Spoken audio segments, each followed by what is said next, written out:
known as his Twitter handle at statboy_Steven. How you doing today, buddy?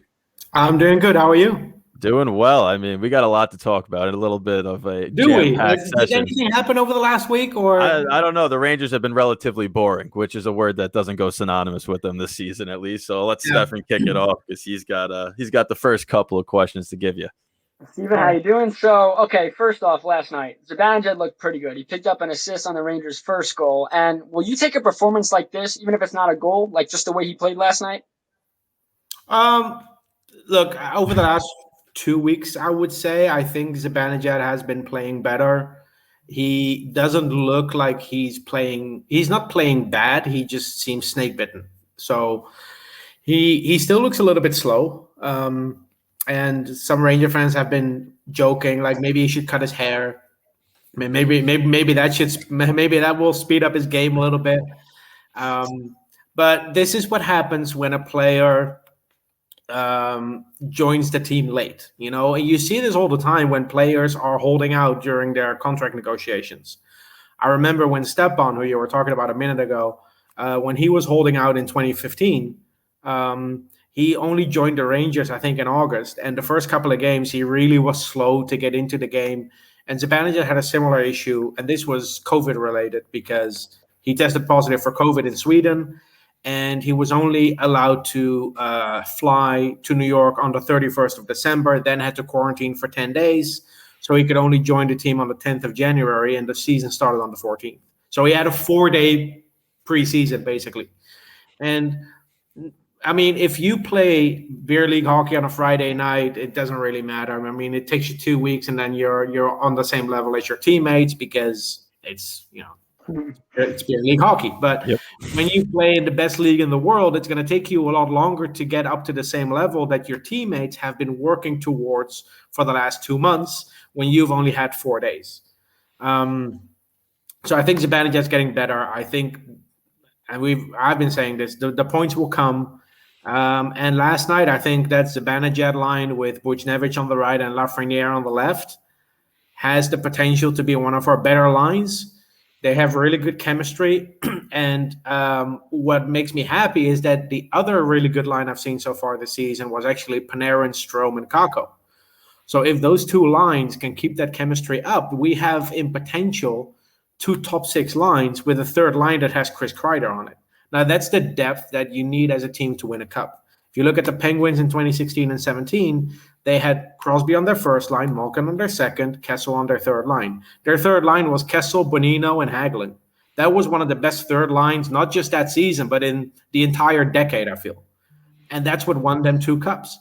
So I'm not saying that the Rangers will win a cup with Kreider on the third line, but having that depth definitely helps. If those top lines with Panarin and Zibanejad can really get clicking, then I think the offense will pick up. And I don't expect the Rangers to make the playoffs this year because it's still a rebuilding year. But if they can show glimpses, if their young guns can really progress and show some glimpses of what they can do, it'll be a good season. And Lafreniere is already doing it.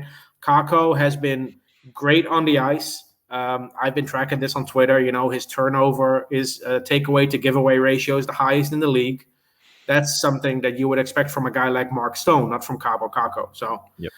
The glimpses are there. Let's hope they can consistently show it a little bit more later in the season. But I'm really excited about this team's future. Yeah. Before So Stefan gets to the next question, I just want to say you mentioned Kreider being on the third line. That would be a third line that's centered by Philip Edel, and on the right wing would probably be Colin Blackwell, who's been producing like crazy lately too. So Yep. that's a pretty Blackwell, solid top 9. Blackwell or Kravtsov or maybe Julien Gauthier takes the next Yeah. step. You forget Kratzov's close too to coming over here too. So It's exciting. It's exciting times. it gives you options, and you can even swap Strome and Hedel. Have Strome on the third line and have Hedel on the second line with Panarin and Kako. It gives you options when everyone's healthy and when people are getting into that groove. I think it's exciting. And our biggest flaw last season was our defense. I don't think it was Lindy Ruff's fault. Let's be clear. I think the problem was Brady Shea and Mark Stahl being on the team. But replacing them with guys like Keandre Miller and having Ryan Lindgren in a bigger role, and hopefully next season Nils Lundqvist coming in, I'm just excited about what this team can do. In goal, they're already solid. Defensively, they're making strides, and offensively, if Zibanejad can get back to his old form, there's no reason why this team cannot be a playoff team next season. So that's what we thought this year would be the year that, the defense would struggle, the offense would be their offense, and they wouldn't make the playoffs because of their defense. And it's been crazy because it's been the complete opposite. You get the young guys on defense stepping up and playing really well, and the veterans on offense can't find the back of the net. And I get how frustrating it is as someone that covers the Islanders and watches the Islanders. Scoring is a problem. Mm-hmm. And, it's been a little better this year, but it's like the complete opposite issue for the Rangers and the Islanders. But you did mention Pavel Buchnevich. He's got 15 points in 20 games this year. What do you make of his play this year? I think a lot of Ranger fans often forget that he's only 25. He's turning 26 later this year. He's still relatively young.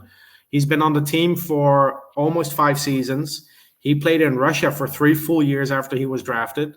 So it might seem like he's already approaching 30 if you think about it, but he's only 25, and he's really finally showing the potential that we always knew he had. And some Ranger fans are willing to trade him. And if you go for the right player, then including someone like Buchnevich in the deal makes sense because you need to give up to get something. But I wouldn't label Pavel Buchnevich as a player that I would want to get rid of if I'm a general manager. Like Ryan Strome is someone you move on from. Pavel Buchnevich is someone you would have to look for a replacement for, if that makes sense. That's the difference between those two. I think Buchnevich, he's now on pace for a 60-point season in 82 games, prorated. So, and it's much more than his points. If you look at him on the ice, he makes things happen. And with Lafreniere, there seems to be a good click between those two.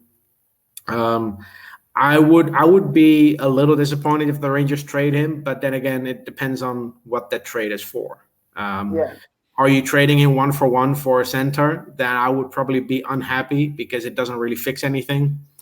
If you package him for a center that actually is on your team for the next decade, someone like Barkov. Just say his name. He's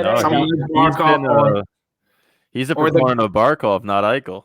Or the guy in Buffalo, Eichel, is also a good option, of course. But I'm kind of with you on this, though. Barkov is a really interesting. Yeah, but why would Florida right now is playing? No. Well. Look, I'm not saying Florida is willing to trade Barkov, but if you look at their contract situations, Barkov is an unrestricted free agent in 2022.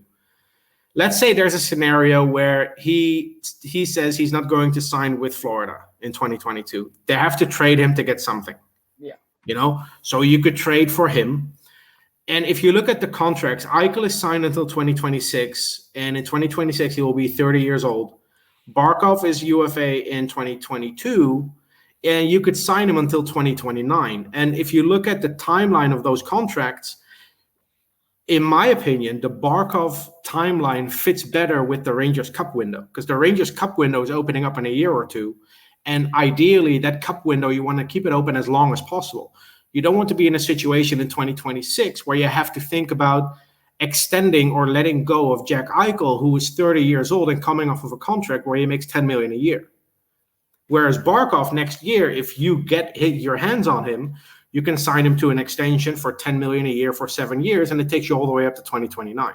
So I'm not going to argue who's better, if Barkov is better or Eichel. I'm just saying that Barkov fits better in the Rangers timeline with their cup window. Gotcha. But I know that there's a lot of talk about Eichel, and Lafreniere and Eichel have as many goals in games between the Rangers and Sabres this season. But no,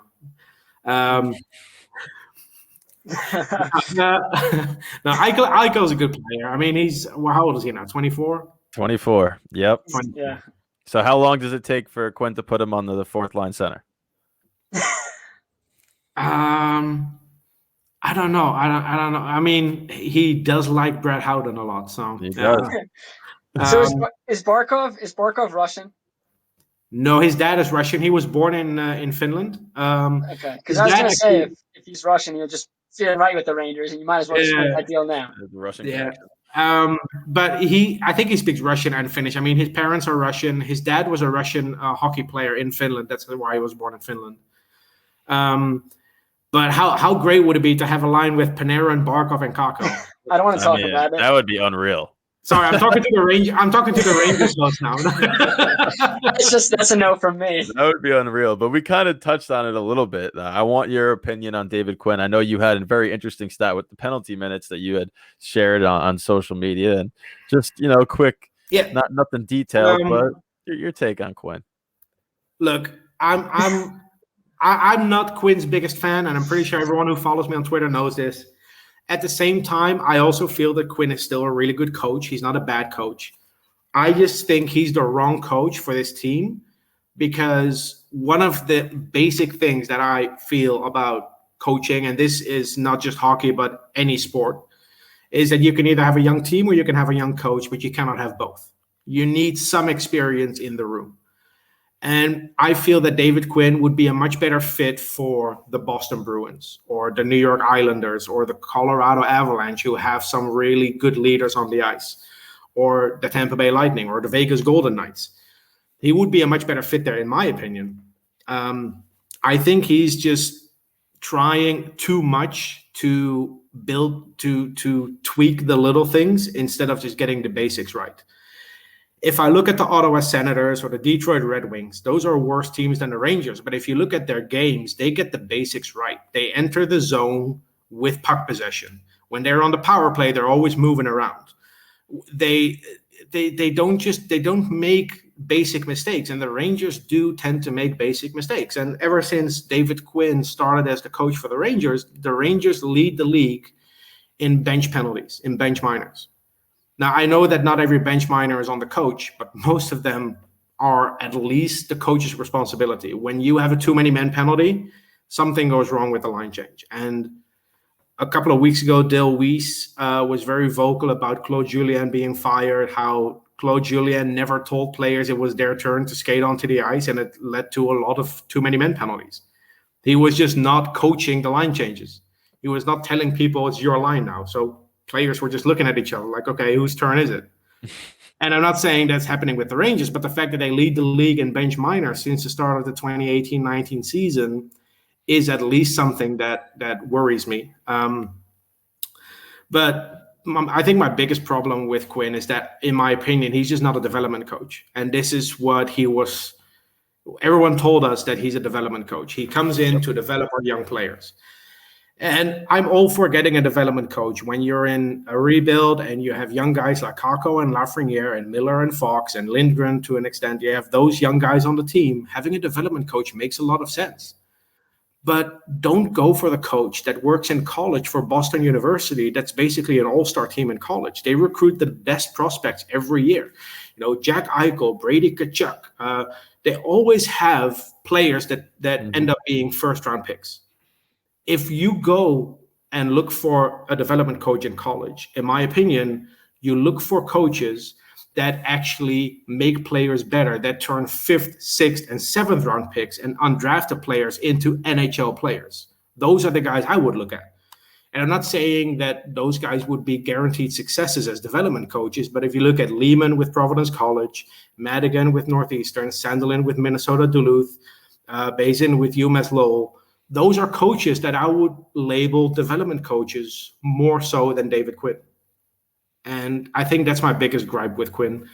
There are some other minor things, like him complaining after the game that Julien Gauthier played really well, but he only played 6 minutes. And I'm thinking to myself, yes, but you are the one in charge of time on ice. You're basically criticizing yourself in the press conference. You played yourself. He does that all the time, though. He says, oh, I kind of forgot. I should have played him more. If I'm a coach, right, and I didn't play somebody enough, you never say that. Never. Yeah, and another, there was another example where Kakko played 9 minutes, and he's like, I forgot about him on the bench. How do you forget about Kakko on the bench? I mean, I get you could forget about Colin Blackwell or Kevin Rooney the first couple of games because, they're basically journeyman players in the NHL. Kaapo Kakko is your second overall pick from a year and a half ago. How do you forget about him on the bench? That makes no sense. So are you a big Gerard Gallant fan? Like, do you think he would be a better coach for the Rangers right now after this year? I don't think Gerard Gallant is going to be the solution for the Rangers. I'm always opposed to firing your coach mid-season because it doesn't fix anything. Yeah. If you are going to replace a coach, you do it in the offseason, because one, it doesn't ruin your entire season. It doesn't ruin the flow you have going on in the locker room. And two, you have more options to look at. If they would have looked at a coach last offseason, I know Peter Laviolette was available. That's someone that has the experience. He took 3 teams to a Stanley Cup, won the cup with one team. If you want someone that has the experience to with some other guys next to him, develop a young team, and he knows what it takes to win, then Peter Laviolette would be a good candidate. But the Rangers now, they have Jacques Martin, who's a good defensive coach, but the other 3 are new. We have basically a rookie head coach, and then Oliver and Brown, who are also new. So you have 3 out of the 4 people on your coaching team that have little experience. And then when players like Lundqvist and Mark Stahl leave, it just leaves such a big void that cannot be filled by anyone. No one on your coaching staff has the experience to take that on. Nobody on your team has it. You signed Jack Johnson, but he's only here for a year, so he's not really your leader in the locker room. You're the biggest leader you have is Chris Kreider, but how old is he? 28, 29? Yep. And the Rangers are now in a position where they have no one on their team. Maybe has Jack Johnson won a Stanley Cup? Nope. No. Then, as far as I know, they have no one on their team who has actually won a Stanley Cup or has even gone to a final. I think that he arrived in Pittsburgh the year after they won. Okay, so most likely, unless I'm forgetting about someone, there's no one on the Rangers team who has even made it to a final aside from Chris Kreider. Yep. And there's a crazy stat that goes around too, where the last 30-something Stanley Cup champions have had either a top five pick and a Stanley Cup champion on their roster. Yeah, need it. To be fair, the St. Louis Blues had as a top 5 pick Jay Bouwmeester, who was drafted top 5 like 20 years prior. So still counts. Still counts. I don't want to say that really counts. And the Boston Bruins had Tyler Seguin, who was a rookie. But in general, you need something on your team. You need experience. And like I said, I don't think David Quinn is a bad coach. But I do have my issues with the way he coaches his team. When you in a press conference 2 days ago literally tell reporters that we take too many penalties, I'm thinking to myself, I pointed that out.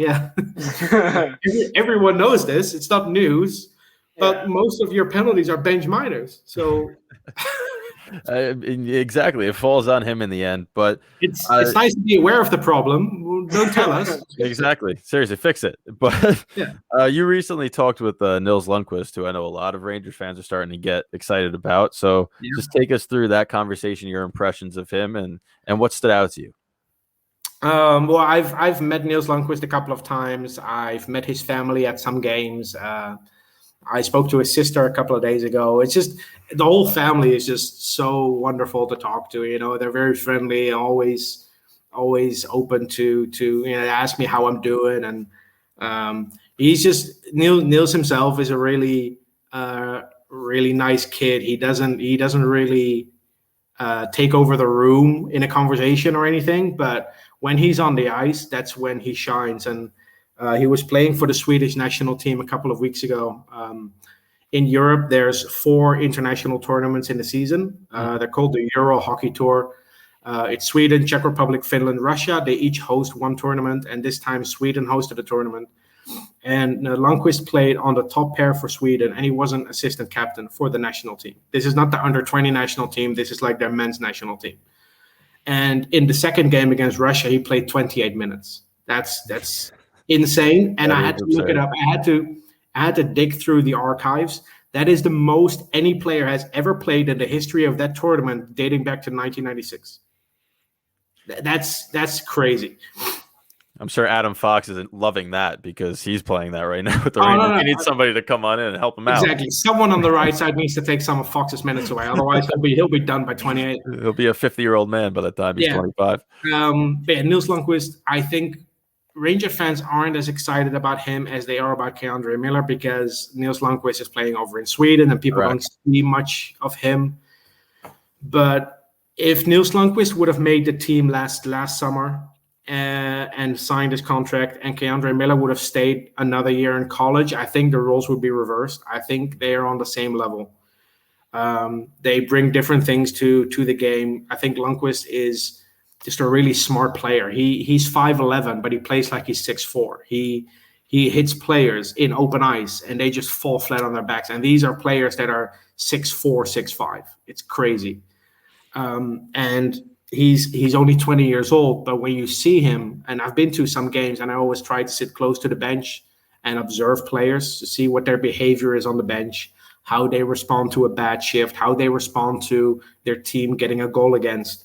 And Niels Lundqvist, what stood out to me is that he's always leaning over the boards. He's always coaching. He never sits down. He's coaching the defensemen on the ice.